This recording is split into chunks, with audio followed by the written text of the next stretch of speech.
Halo anak-anak, bagaimana kabarnya hari ini?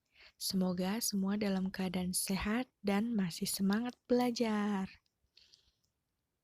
Dalam video kali ini, kita akan membahas tema 2, persatuan dalam perbedaan, subtema 1, rukun dalam perbedaan, dan pembelajaran kedua. Sebelum melanjutkan video ini, jangan lupa like, subscribe, dan nyalakan loncengnya ya, supaya tidak ketinggalan video berikutnya.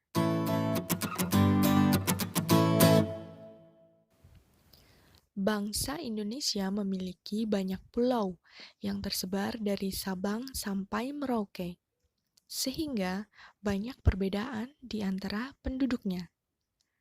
Mulai dari perbedaan ras, suku, agama, dan lain sebagainya.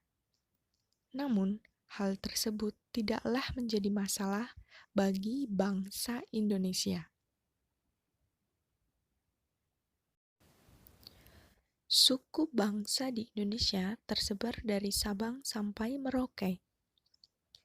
Ada suku Melayu, Dayak, Sunda, Jawa, Bugis, Ambon, dan lain sebagainya. Perbedaan tersebut bukanlah penghalang bagi bangsa Indonesia untuk bersatu. Dengan adanya semboyan Bhinneka Tunggal Ika, yang artinya berbeda-beda tetapi tetap satu jua, menjadikan bangsa Indonesia dapat hidup rukun dalam perbedaan, dan semboyan tersebut merupakan alat pemersatu bangsa.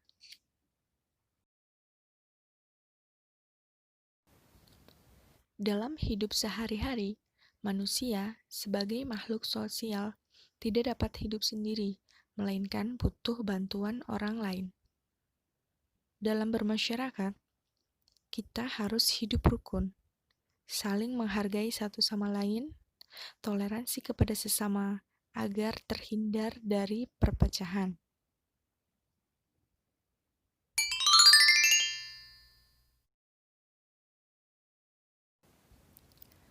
Di suatu kelas, terdapat banyak siswa dengan karakteristik yang berbeda-beda. Ada yang berbeda agama, ras, suku, dan lain sebagainya. Misalnya, kelas 6C, ada siswa yang berasal dari Sunda, Bali, Sulawesi, yang menggunakan bahasa sehari-hari dengan bahasa dialek dari daerahnya, sehingga mereka merasa kesulitan dalam berbicara dengan temannya. Akan tetapi, dengan adanya bahasa persatuan, bahasa Indonesia, maka perbedaan yang ada bukanlah penghalang bagi siswa kelas 6C untuk tetap hidup rukun.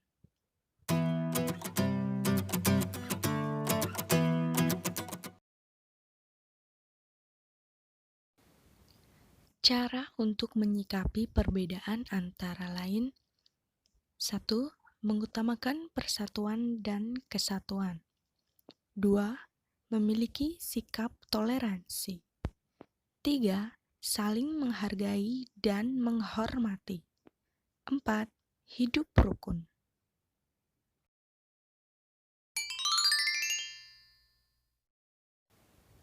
Nah, anak-anak, apakah kalian sudah hidup rukun dengan teman, orang tua, maupun tetangga?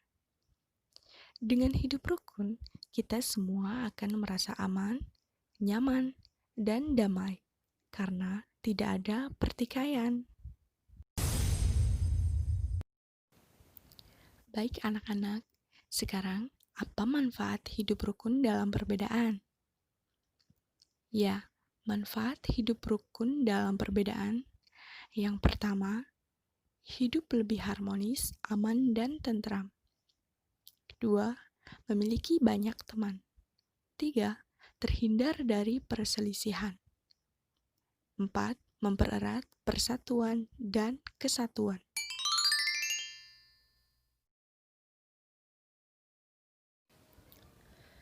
Tari Lego-Lego. Tarian ini berasal dari Kabupaten Alor, Nusa Tenggara Timur. Tete. Tarian ini bermakna persatuan. Ditujukan untuk mengajak masyarakat bersatu, membangun kampung dan negeri. Pada masing-masing kawasan di Kabupaten Alor, terdapat banyak gaya tari dan nyanyian yang berbeda-beda. Namun, formasinya tetap sama, yaitu lingkaran.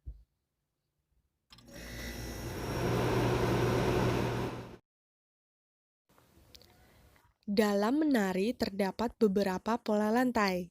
Yang pertama, pola lantai lurus. Ada 3 macam, yaitu pola lantai horizontal, vertikal, dan diagonal. Kemudian, yang kedua, pola lantai melengkung. Gambarnya dapat dilihat seperti ini.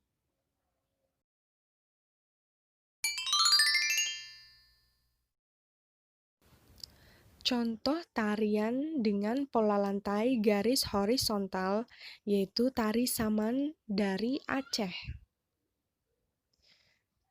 Tariannya bentuknya seperti itu. Orang duduk ke samping ya, seperti garis. Dan yang digambar itu gambarnya dari samping, sebenarnya itu lurus. Kemudian tarian dengan pola lantai garis melengkung. Kalau yang ini contohnya melengkung ke depan, yaitu tari sekapur siri dari Bengkulu. Dapat dilihat pada gambar tersebut. Baik anak-anak, setelah kalian melihat video tadi, sekarang ambil buku tugasnya dan kerjakan soal di bawah ini. Carilah tarian daerah yang menggunakan pola lantai vertikal dan diagonal. Kalian bisa mencarinya di buku siswa maupun di internet ya. Selamat belajar. Terima kasih.